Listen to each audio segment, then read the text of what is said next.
नमस्कार साथियों, स्वागत है आपका बीपी एजुकेशन में। आज हम पढ़ने जा रहे हैं अफ्रीका महाद्वीप का भाग 2। इस अफ्रीका महाद्वीप में हमने काफ़ी पॉइंटों को लेकर के चर्चा कर ली है, जिसमें अफ्रीका महाद्वीप में देखा जाए तो हमने लगभग प्रमुख जनजातियों की चर्चा कर ली है।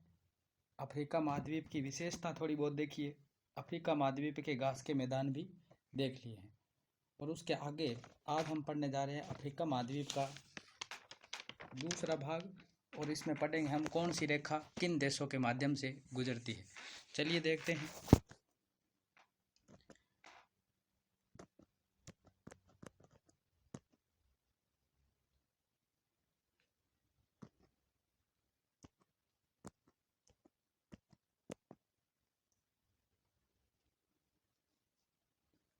सबसे पहले बात करेंगे अफ्रीका महाद्वीप से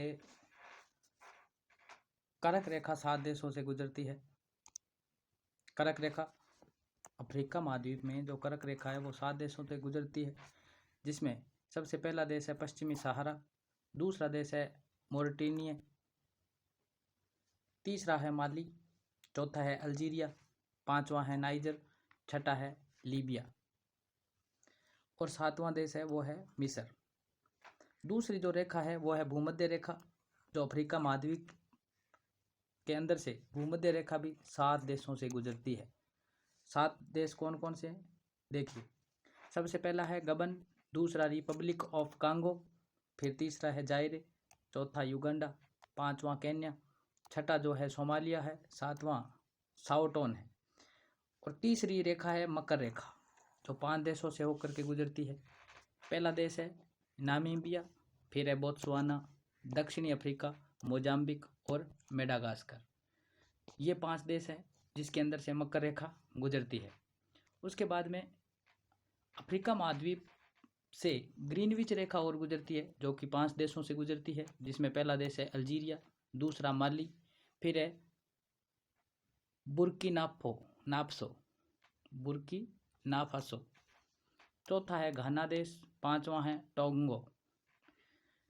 और जो यही ग्रीनविच रेखा है वो यूरोप महाद्वीप के बीच से गुजरती है, जिसमें 3 देश शामिल है, एक इंग्लैंड है, एक फ्रांस है और एक है स्पेन। ठीक है, ये थी प्रमुख रेखाएं। आप याद रखना कि अफ्रीका महाद्वीप से लगभग 4 रेखाएं गुजरती है। 2 7 देशों के अंदर से गुजरती है और 2 जो रेखा है वो 5 देशों के अंदर से गुजरती है। और जो ग्रीनविच रेखा है वो यूरोप के 3 देशों के अंदर से गुजरती है, जिसमें आपने पढ़ा इंग्लैंड, आपने पढ़ा फ्रांस और आपने पढ़ लिया स्पेन। अब हम पढ़ने जा रहे हैं इसकी अफ्रीका महाद्वीप के पर्वत। अफ्रीका महाद्वीप के जो पर्वत है उनमें एटलस पर्वत श्रृंखला है जो सबसे महत्वपूर्ण है। एटलस पर्वत श्रृंखला जो कि 3 देशों में फैली हुई है। कितने देशों में फैली हुई है? 3 देशों में फैली हुई है।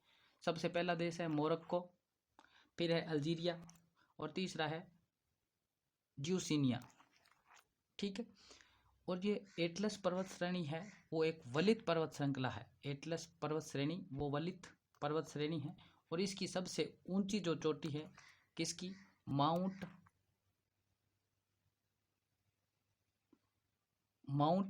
टॉबकाल।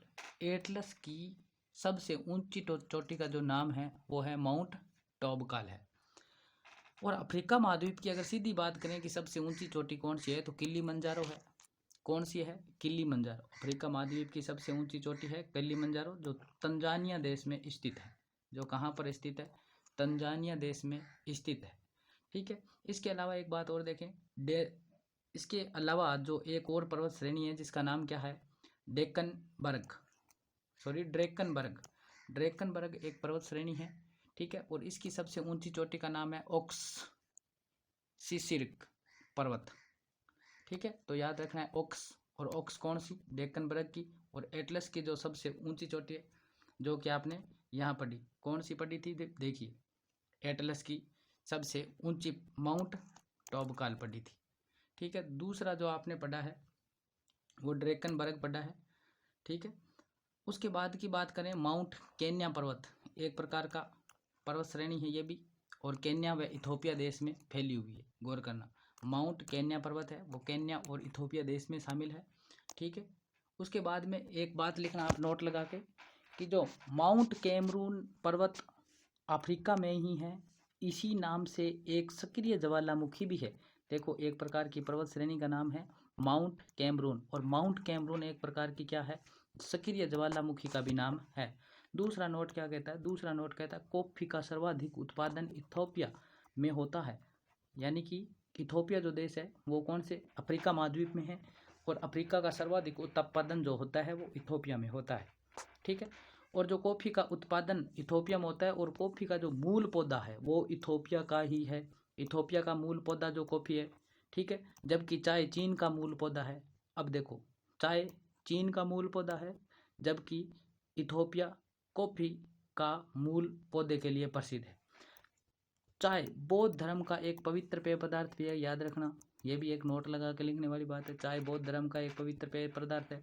चाय का पौधा सर्वप्रथम चीन के टियान शेन क्षेत्र में पैदा हुआ था। चाय का पौधा सर्वप्रथम चीन के टियान शेन क्षेत्र में पैदा हुआ था।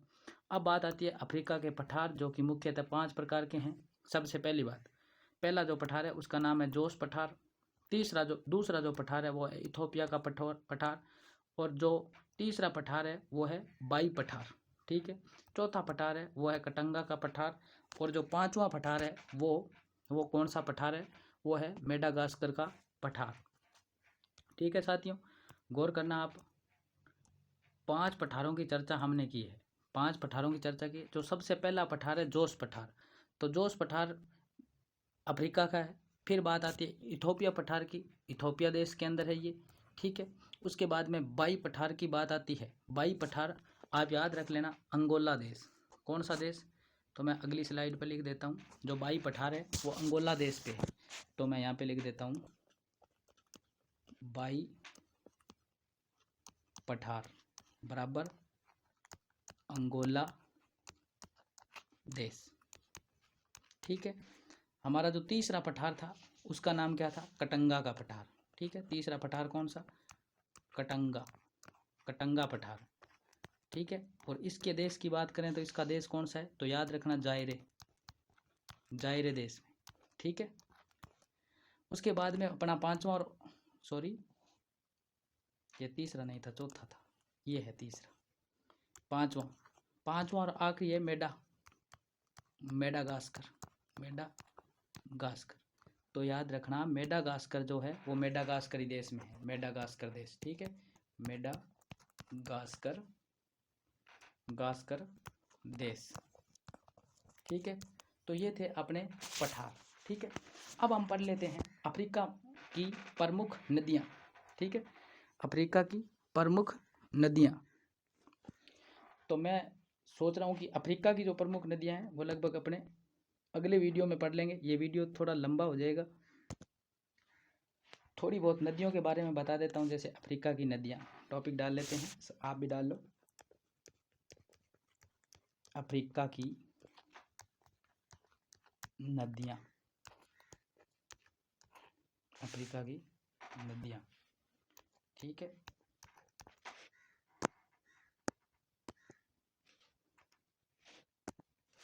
अफ्रीका की नदी, सबसे बड़ी नदी है नील नदी।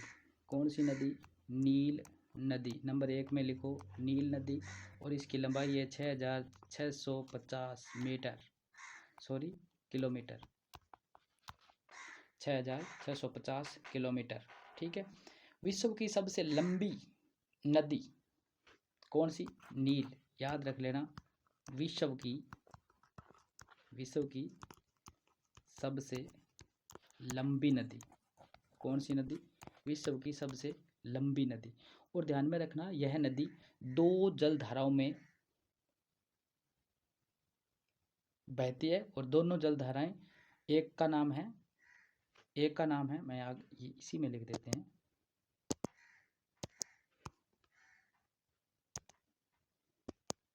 एक का नाम है श्वेत नील।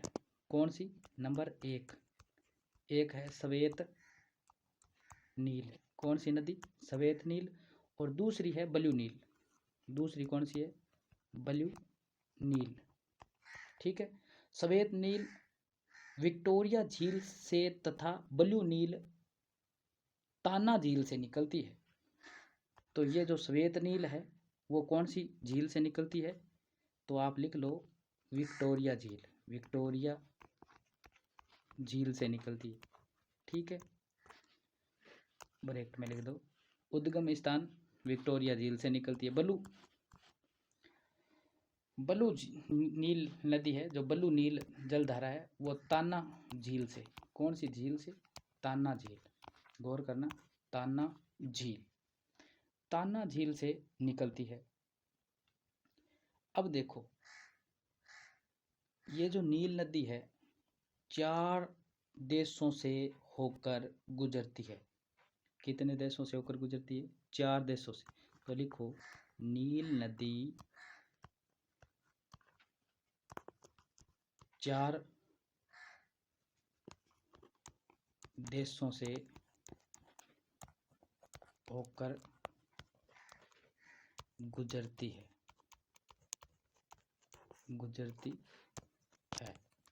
ठीक है, 4 देशों से होकर गुजरती है। नेक्स्ट, कौन कौन से देश है भाई? नंबर 1, सबसे पहला जो देश है वो है युगांडा। कौन सा देश है? युगांडा। 2 नंबर का जो देश आता है वो कौन सा है? वो है दक्षिणी सूडान। वो कौन सा है? वो है दक्षिणी सूडान। लिखिए दक्षिणी सूडान। और जो तीसरा देश है वो है उत्तरी सूडान। कौन सा सूडान? उत्तरी सूडान। और जो लास्ट और चौथा देश है उसका नाम है मिस्र। ठीक है, मिस्र। तो ये 4 देश है, 4 देशों से होकर बहने वाली नदी है। उस नदी का नाम क्या है? नील नदी। नील नदी 2 जलधाराओं में है। पहली जो जलधारा है उसका नाम है श्वेत, आपने पढ़ा अभी, और एक का नाम है ब्लू नील। जो ब्लू नील है वो ताना झील से निकलती है। जो श्वेत नील है वो विक्टोरिया झील से निकलती है। निकलने के बाद में आगे चल के ये नील नदी कहलाती है। और नील नदी 4 देशों से होकर के गुजरती है। पहला युगांडा है, फिर दक्षिणी सूडान है, फिर उत्तरी सूडान है, और फिर मिस्र है। ठीक है, आगे चलते हैं। ठीक है, ये तो हो गई अपने नील नदी की बात। नील नदी की बात एक और पढ़ते हैं। क्या पढ़ते हैं? देखिए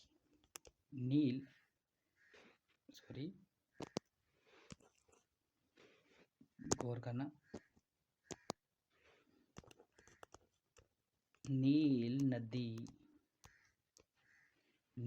पर एक बांध बना हुआ है और बांध का नाम है असवान बांध। नील नदी पर एक बांध है और बांध का नाम है असवान।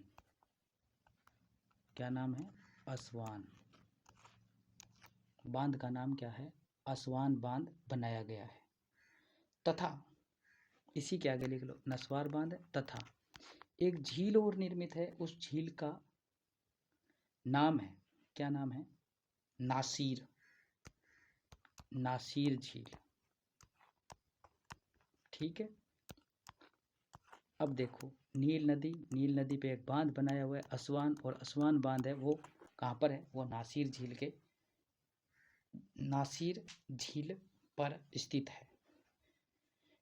इसी में एक बात और लिख लो, मिस्र की सभ्यता का विकास इसी नदी के किनारे हुआ। तो यहाँ पे लिखो नोट लगा के, मिस्र की सभ्यता इसी नदी के किनारे पनपी थी। ठीक है, इसी नदी के किनारे पनपी थी। मिस्र की राजधानी काहिरा। अब एक बात और लिखो, नोट लगाओ और लिखो मिस्र की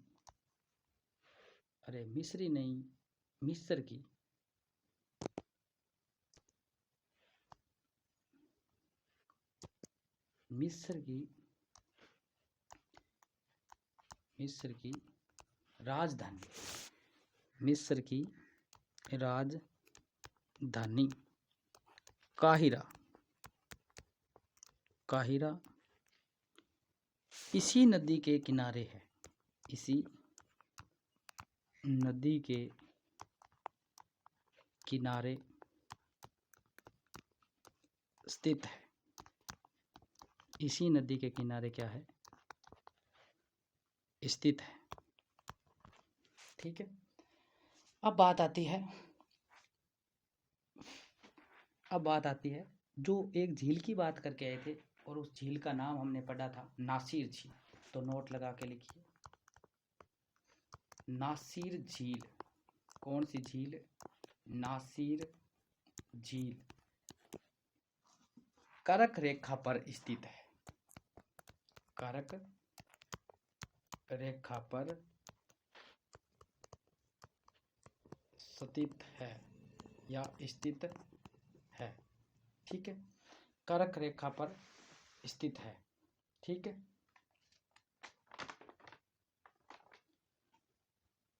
अगली स्लाइड पे चलते हैं।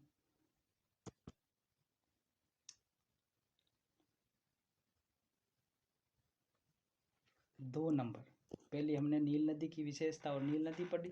अब आती है दूसरी नदी जिसका नाम है नाइजर नदी। कौन सी नदी? नाइजर नदी। नाइजर नदी जो है, नाइजर नदी है, इसे, इसकी जो विशेषता है, इसे तेल नदी भी कहते हैं, इसे तेल नदी भी,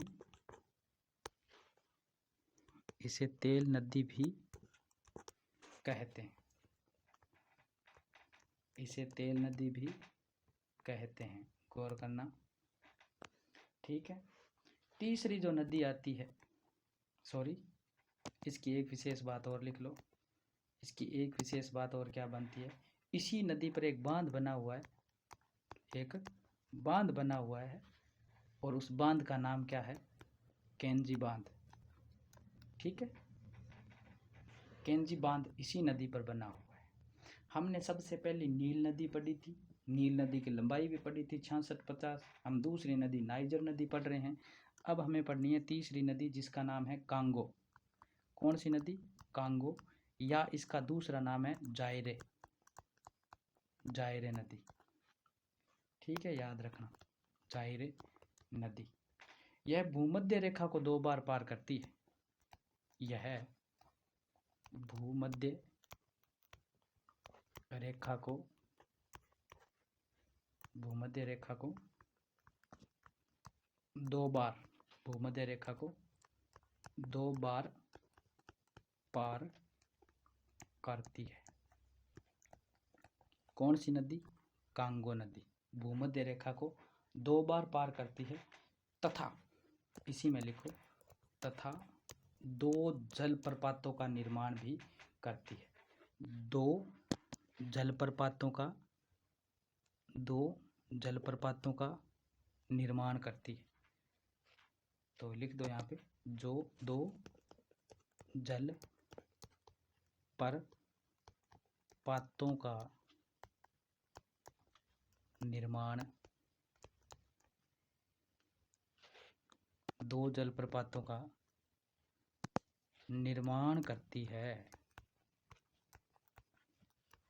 2 जलप्रपातों का निर्माण करती है। सबसे जो पहला जलप्रपात है वो है स्टेनले जलप्रपात। दूसरा है, उसका नाम है लिविंग जलप्रपात। कौन सा जलप्रपात? लिविंग जलप्रपात। ठीक है, यहाँ लिख देना लिविंगस्टोन, लिविंगस्टोन जलप्रपात। ठीक है भाई, अब बात आती है नदी नंबर 4। पहली नदी हमने नील पढ़ी थी, दूसरी हमने नाइजर पढ़ी थी, तीसरी हमने कांगो पढ़ी थी। कांगो पे जो जलप्रपात बने हुए, नील नदी 2 जलधाराओं में बटी हुई है। और जो चौथी नदी पढ़ेंगे वो पढ़ेंगे ऑरेंज नदी। कौन सी नदी? ऑरेंज नदी।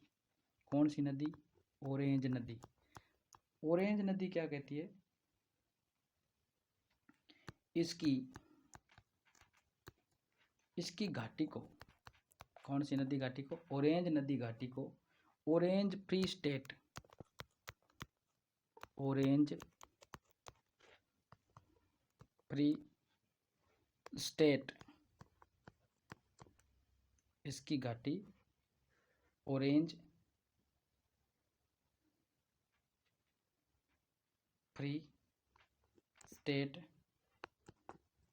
स्थित है, जो यूरेनियम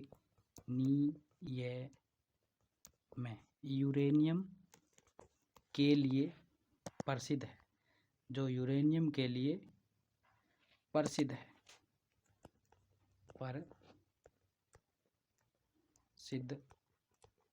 है, जो यूरेनियम के लिए प्रसिद्ध है।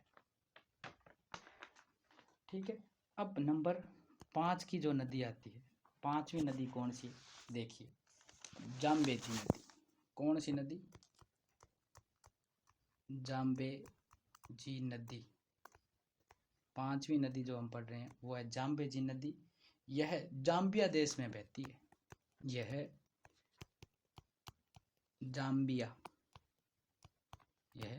जाम्बिया देश में बहती है।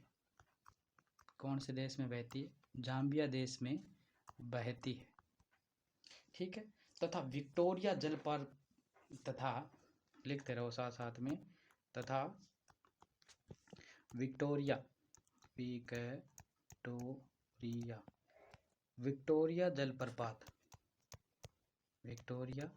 जलप्रपात का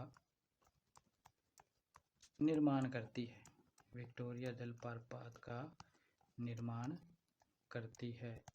जाम्बेजी जो नदी है वो जाम्बिया देश में बहती है और विक्टोरिया जलप्रपात का निर्माण करती है।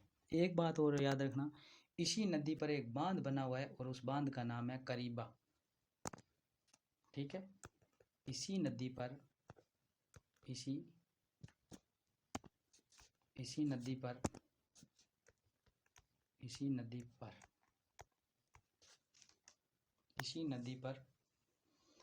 करीबा बांध है।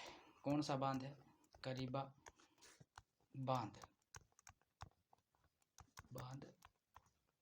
स्थित है, इसी नदी पर करीबा बांध स्थित है।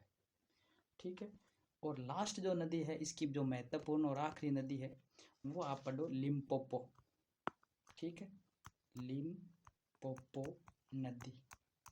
कौन सी नदी? लिम्पोपो नदी। इसकी भी एक महत्वपूर्ण विशेषता है। क्या कहता है ये? यह नदी मकर रेखा को 2 बार पार करती है।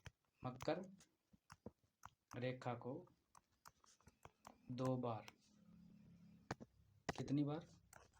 2 बार पार करती है। मकर रेखा को 2 बार पार करती है। यह जो है वो मकर रेखा को 2 बार पार करती है। ठीक है, इसका स्क्रीनशॉट अगर आप लेना चाहो तो आप स्क्रीनशॉट भी ले सकते हो।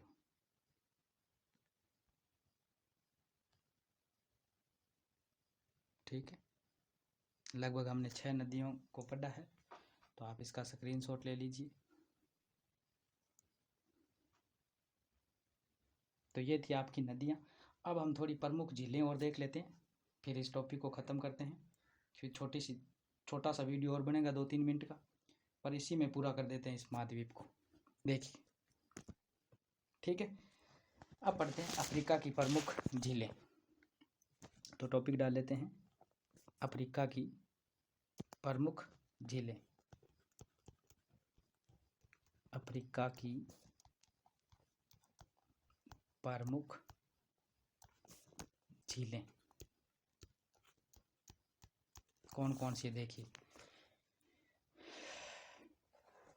सबसे पहली झील लिखो नंबर 1 डाल के, विक्टोरिया झील। नंबर 1 विक्टोरिया झील। ठीक है, इसकी क्या विशेषता है? यह अफ्रीका महाद्वीप की सबसे बड़ी झील है। ठीक है, तो मैं यहाँ पे लिख देता हूँ अफ्रीका महाद्वीप की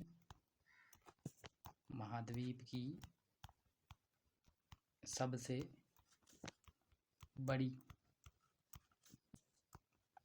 बड़ी झील है। ठीक है,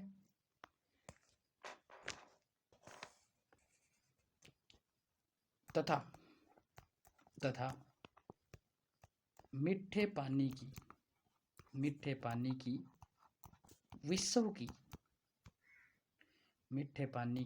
विश्व की दूसरी बड़ी झील है। मीठे पानी की विश्व की दूसरी बड़ी झील है। ठीक है, नंबर 1 पे लिखो, कैस्पियन सागर। ठीक है, नंबर 2 पे लिखिए सुपीरियर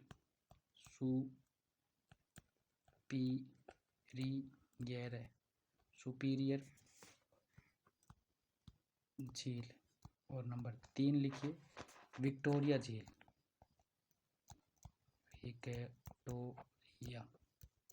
विक्टोरिया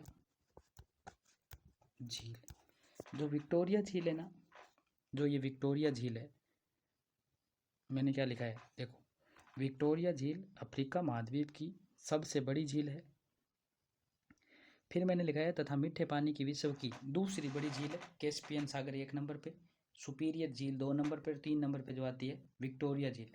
अब देखो मैंने यहाँ पे 3 नंबर लिखा है, मीठे पानी की विश्व की दूसरी बड़ी है, गौर करना, और तीसरी बड़ी है ना ये, यहाँ पे मैंने विक्टोरिया 3 नंबर पे लिखा है, इसका मतलब ये क्षेत्रफल के आधार पर। ठीक है, तो लिख लो विक्टोरिया झील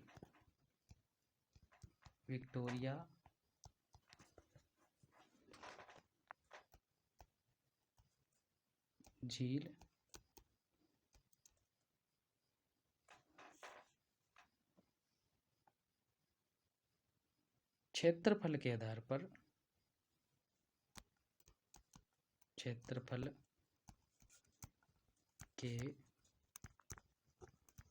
आधार पर तीसरी बड़ी झील है। तीसरी बड़ी झील है। ठीक है भाई, बात समझ में आ गई। अब इसके अलावा अन्य झीलें, ठीक है, तो यहाँ मैं लिख देता हूँ अन्य झीलें। तो अन्य झीलों के सीधे नाम याद रख लेना। 1 नंबर पे है चार झील। कौन सी झील? चार झील है। दूसरी जो झील है वो नासिर झील है, जैसा कि हमने पीछे पढ़ा है इसके बारे में, नासिर झील। 3 नंबर की जो झील आती है वो टेंगा झील आती है। कौन सी झील आती है? टेंगानिक झील आती है। कितने नंबर पे? 3 नंबर पे। उसके बाद में जो झील आती है 4 नंबर पे लिखिए नयासा या मालावी झील। ठीक है। 5 नंबर पे जो झील आती है वो ताना झील आती है, ये भी आप पीछे पढ़ के आए हो। और एक और लिख लो, 6 नंबर की जो झील है वो किब्बू झील। ठीक है, तो ये होगी आपकी प्रमुख झीलें। ठीक है, आपने अफ्रीका महाद्वीप के मरुस्थल तो पढ़ लिए हैं, आपने अफ्रीका महाद्वीप के घास के मैदान पढ़ लिए हैं, आपने अफ्रीका महाद्वीप की प्रमुख जनजातियां भी इससे पहले वीडियो में आपने पढ़ ली है। ठीक है, अब अपने थोड़ा देख लेते हैं अफ्रीका महाद्वीप के कृषि क्षेत्र। क्या देख लेते हैं? अफ्रीका महाद्वीप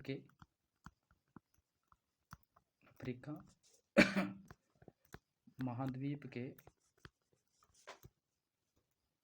कौन से क्षेत्र? कृषि क्षेत्र। ये क्या आ गया? कृषि क्षेत्र। अफ्रीका महाद्वीप के कृषि क्षेत्र। ठीक है, सबसे पहला हम पढ़ेंगे नाइजीरिया। जो क्षेत्र है, नाइजीरिया नाम का एक क्षेत्र है, देश है। नंबर 1 पे देखो, नाइजीरिया।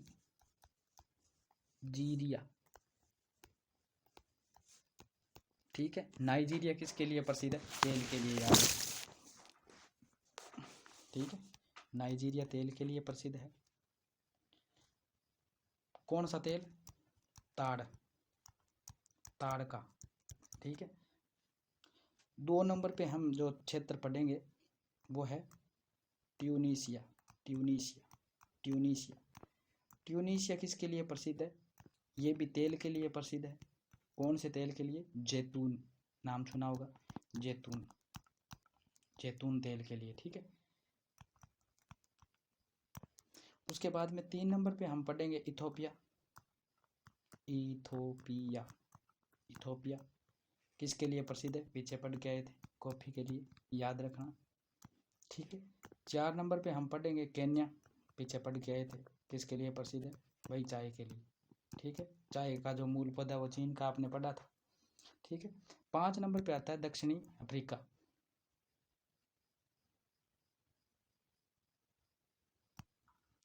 दक्षिण अफ्रीका,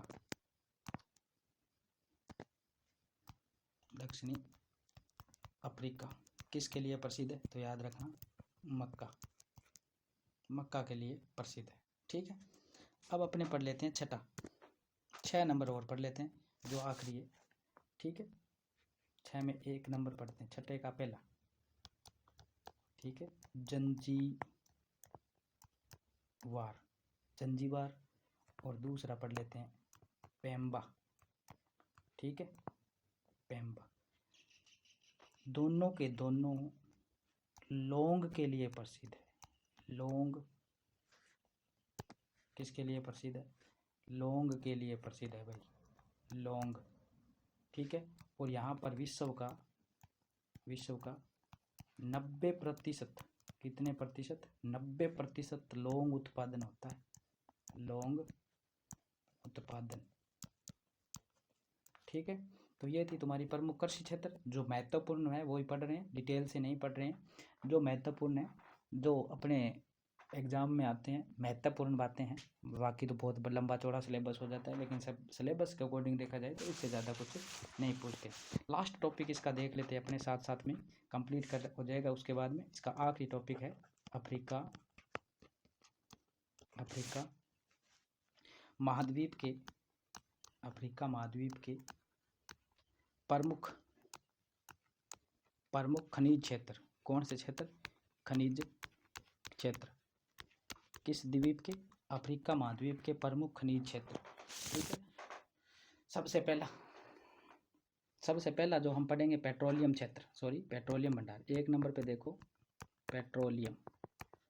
पेट्रोलियम, पेट्रोलियम के लिए नाइजीरिया प्रसिद्ध है। ठीक है, नाइजीरिया, नाइजीरिया। इसमें ज़्यादा कुछ नहीं है, पेट्रोलियम क्षेत्र है, सॉरी पेट्रोलियम खनिज है, वो नाइजीरिया में होता है। और नाइजीरिया किसके लिए प्रसिद्ध है?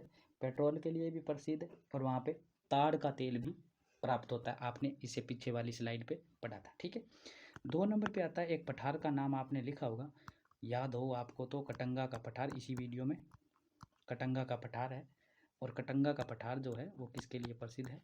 वो प्रसिद्ध है अपने तांबा के लिए, याद रखना, तांबा के लिए प्रसिद्ध है। कौन सा पठार? कटंगा का पठार, गौर करना। ठीक है, कटंगा का पठार तांबे के लिए प्रसिद्ध है। ठीक, अब बात करते हैं बंकी क्षेत्र। ये जो बंकी क्षेत्र है, कौन सा क्षेत्र? बंकी क्षेत्र।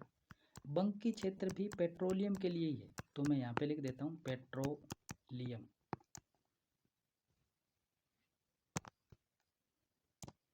ये भी पेट्रोलियम के लिए प्रसिद्ध है। पेट्रोलियम किसके लिए प्रसिद्ध है? पेट्रोलियम के लिए प्रसिद्ध है। और ये बंकी क्षेत्र है ना, जिम्बाब्वे में आता है, याद रखना, जिम्बाब्वे। मैं यहाँ लिख देता हूँ जिम्बाब्वे क्षेत्र, या जिम्बाब्वे देश में शामिल। ठीक है, इसको लिख लेना से। ठीक है भाई, अब आपने देखा बंकी क्षेत्र पेट्रोलियम के लिए प्रसिद्ध, और बंकी जो क्षेत्र है वो आता किस में, वो जिम्बाब्वे में आता है। ठीक है। 4 नंबर हम पढ़ेंगे किम्बरले।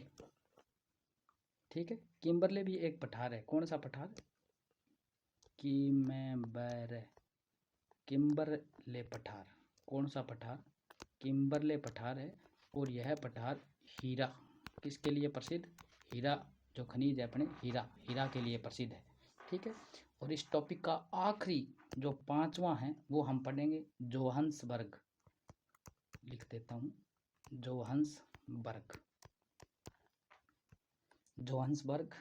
जोहान्सबर्ग जो है वो विश्व की स्वर्ण नगरी, ये जो क्षेत्र है विश्व की स्वर्ण नगरी। कौन सी नगरी, स्वर्ण नगरी। ठीक है। और स्वर्ण नगरी और वेट वाटर्स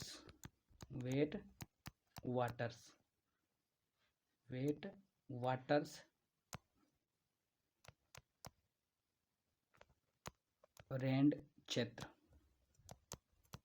ठीक है, मैं यहाँ पे सही लिख देता हूँ ताकि आपको समझ में आ जाए। वेट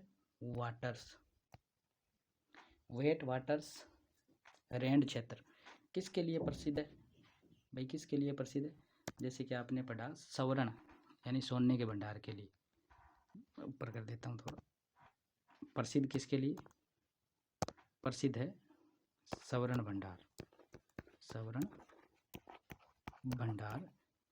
के लिए प्रसिद्ध है।